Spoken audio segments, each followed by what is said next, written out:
भारत में कृषि की गौरवशाली परंपरा रही है। इतिहासकारों द्वारा किया गया यह शोध दर्शाता है कि भारत में सिंधु घाटी सभ्यता के समय में भी कृषि व्यवस्था अर्थव्यवस्था की रीढ़ हुआ करती थी।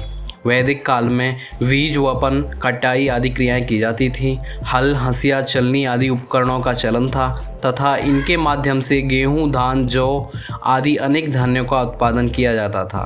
चक्रीय प्रति पद्धति द्वारा मिट्टी की उर्वरता को बढ़ाने की परंपरा का निर्माण का श्रेय श्री प्राचीन भारत को जाता है। रोम्सवर्ग, यूरोपीय वनस्पति विज्ञान के जनक के अनुसार इस पद्धति को बाद में पाश्चात्य जगत ने भी अपनाया गया। विश्व के प्राचीनतम ग्रंथ ऋग्वेद के अक्षसूक्त में कृषि का गौरवपूर्ण उल्लेख श्लोकों में देखा जा सकता है। अक्षेर्मा दिव्यः कृषिमित कृशस्व वित्ते रमस्व बहुमन्यमानः, अर्थात जुआ मत खेलो, कृषि करो और सम्मान के साथ धन पाओ। नारद स्मृति, विष्णु धर्मोत्तर पुराण, अग्नि पुराण आदि में भी कृषि के संदर्भ में उल्लेख मिलते हैं। कृषि पाराशर तो विशेष रूप से कृषि की दृष्टि से एक मान्य ग्रंथ माना जाता है, जिसमें कुछ विशेष तथ्यों का दर्शन मिलता है। कृषिर्धन्या कृषिर्मेघ्या जंतुनः जीवनम कृषयः, अर्थात कृषि संपत्ति और मेघा प्रदान करती है तथा कृषि ही मानव जीवन का आधार है।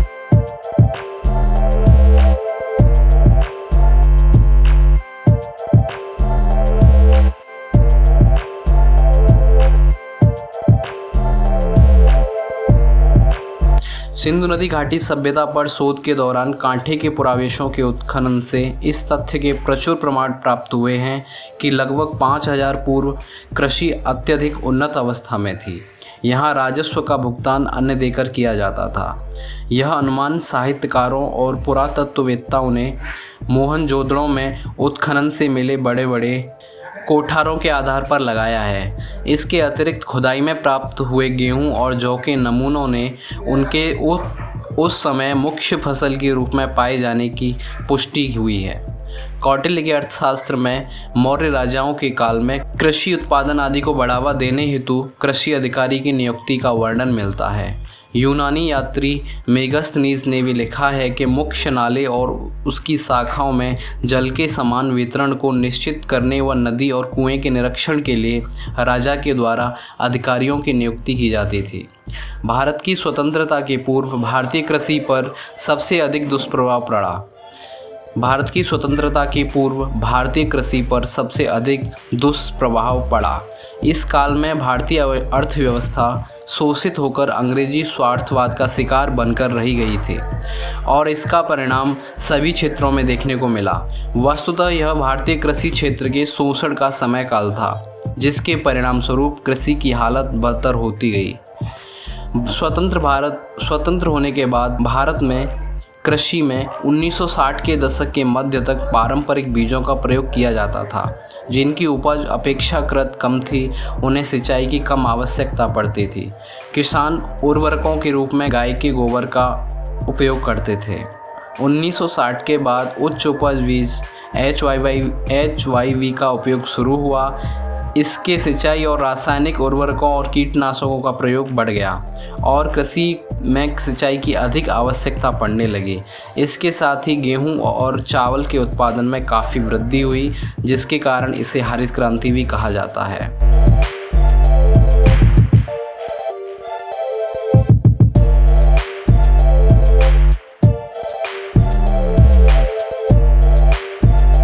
भारतीय कृषि अनुसंधान परिषद, Indian council of agricultural research ICAR ने कृषि में भारतीय नवाचारों को बढ़ावा देने के साथ कृषि को तकनीक से जोड़ने के लिए कृषक नवोन्मेष कोष फार्मर्स इनोवेशन फंड की स्थापना करने की घोषणा की।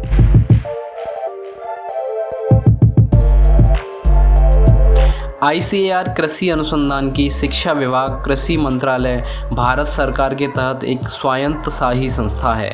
इसकी स्थापना 16 जुलाई 1929 को imperial council of agricultural research नाम से हुई थी।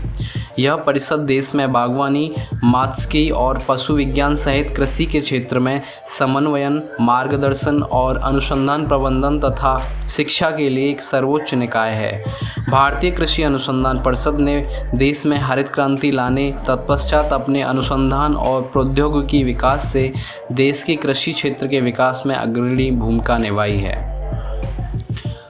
भारतीय कृषि अनुसंधान परिषद की योजना के अनुसार प्रगतिशील किसानों को वैज्ञानिक प्रयोग करने तथा उनके विचारों को वैज्ञानिक वैधता प्रदान करने और इन नवाचारों को आगे ले जाने के लिए एक कृषक नवोन्मेष कोष की स्थापना की जाएगी। इस कोष के अगले वित्तीय वर्ष तक सक्रिय होने की संभावना है। इस योजना का मुख्य उद्देश्य कृषि को विज्ञान से जोड़ना और विज्ञान आधारित कृषि को बढ़ावा देना है। परिषद के वैज्ञानिकों ने इस बात पर भी जोर दिया कि कृषि पूर्ण रूप से वैज्ञानिक प्रक्रिया है। यदि हम कृषि में विज्ञान के सिद्धांतों का सही प्रयोग नहीं करते हैं तो हम हर बार असफल होंगे। इस योजना के अंतर्गत कृषि क्षेत्र में तकनीकी को बढ़ावा देने के लिए किसानों और 105 स्टार्टअप के बीच संपर्क स्थापित करने की व्यवस्था की गई है। इसके साथ ही कृषि आय को बढ़ाने के लिए ICAR ने अलग अलग कृषि जलवायु क्षेत्रों के अनुकूल 45 जैविक कृषि मॉडल तैयार किए हैं और 51 समायोजित कृषि तंत्रों को प्रमाणित किया है। इस नई व्यवस्था से पूरे देश के किसानों को एक दूसरे से कृषि तकनीक सीखने में सहायता प्राप्त होगी तथा इसके माध्यम से कृषि और विज्ञान क्षेत्र को जोड़ने में मदद मिलेगी, जिससे देश भर के किसान कृषि वैज्ञानिकों से जुड़कर लाभान्वित होंगे।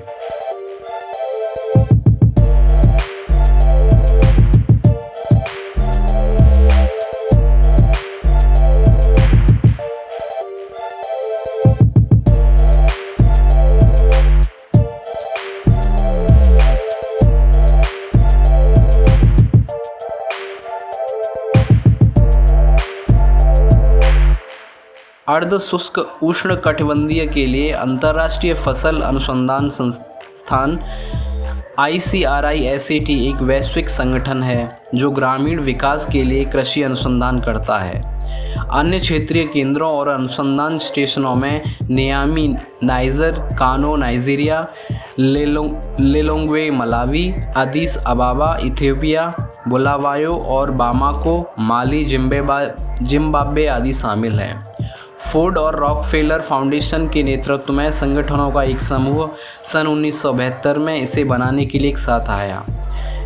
FAO और UNDP दोनों ने संगठन के चार्टर पर हस्ताक्षर किए।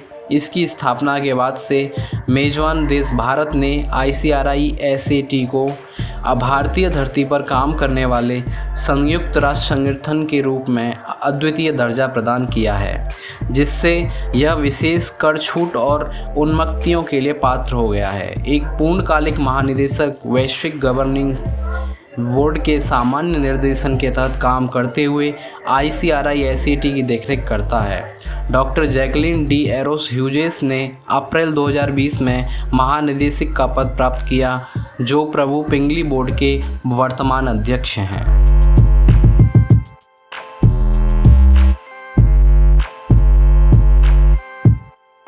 अर्ध शुष्क उष्णकटिबंधीय के लिए अंतर्राष्ट्रीय फल अनुसंधान संस्थान ICRISAT एक गैर लाभकारी अराजनीतिक संगठन है जो एशिया और उप सहारा अफ्रीका में विकास के लिए कृषि अनुसंधान करने के लिए कई अंतर्राष्ट्रीय भागीदारों के साथ सहयोग करता है।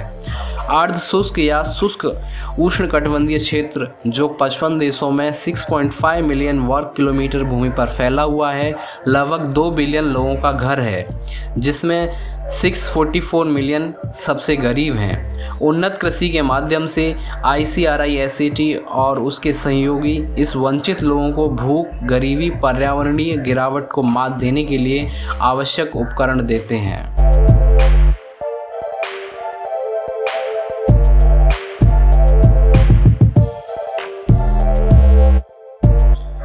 उप सहारा अफ्रीका में 6 देश कार्यालयों और 2 क्षेत्रीय केंद्रों के साथ ICRISAT का मुख्यालय हैदराबाद, तेलंगाना, भारत में है। यह CGIAR कंसोर्टियम में भाग लेता है। CGIAR कृषि अनुसंधान के लिए एक बहुराष्ट्रीय साझेदारी है जो भविष्य की खाद्य सुरक्षा सुनिश्चित करने के लिए समर्पित है। CGIAR कंसोर्टियम के 15 अनुसंधान केंद्र अपने वैज्ञानिक अनुसंधान के संचालन के लिए सैकड़ों भागीदार संगठनों के साथ काम करते हैं। पर्यावरण संरक्षण पर अनुसंधान ICRI-SAT द्वारा किया जाता है। शुष्क क्षेत्रों में कृषि लंबे समय से नकारात्मकता और निराशा से जुड़ी रही है। आमतौर पर यह माना जाता है उष्णकटिबंधीय शुष्क भूमि क्षेत्रों में संसाधनों की कमी होती है और वे हमेशा सूखे जैसे झटकों के अधीन रहते हैं। शुष्क भूमि के निवासियों को गरीबी और भूख में रखते हैं और उन्हें बाहरी सहायता पर निर्भर करते हैं।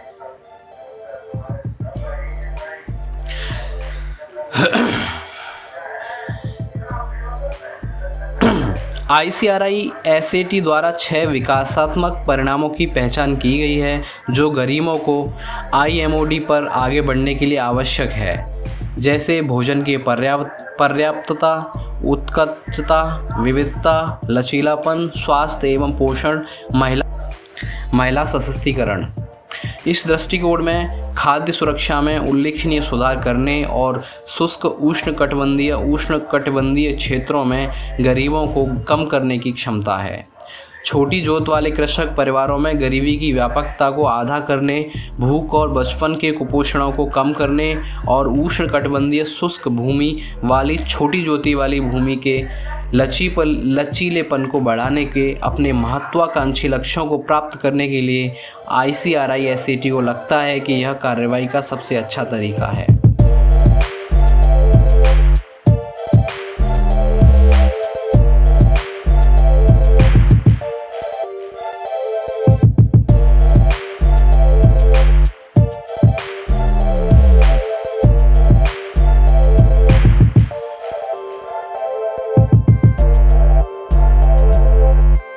कृषि भारतीय अर्थव्यवस्था की रीढ़ है। भारत में कृषि सिंधु घाटी सभ्यता के दौर से की जाती रही है। 1960 के बाद कृषि के क्षेत्र में हरित क्रांति के साथ नया दौर आया। सन 1920 से 1921 में भारतीय अर्थव्यवस्था में कृषि एवं संबंधित कार्यों जैसे वानिकी का सकल घरेलू उत्पाद GDP में हिस्सा 20.2% था।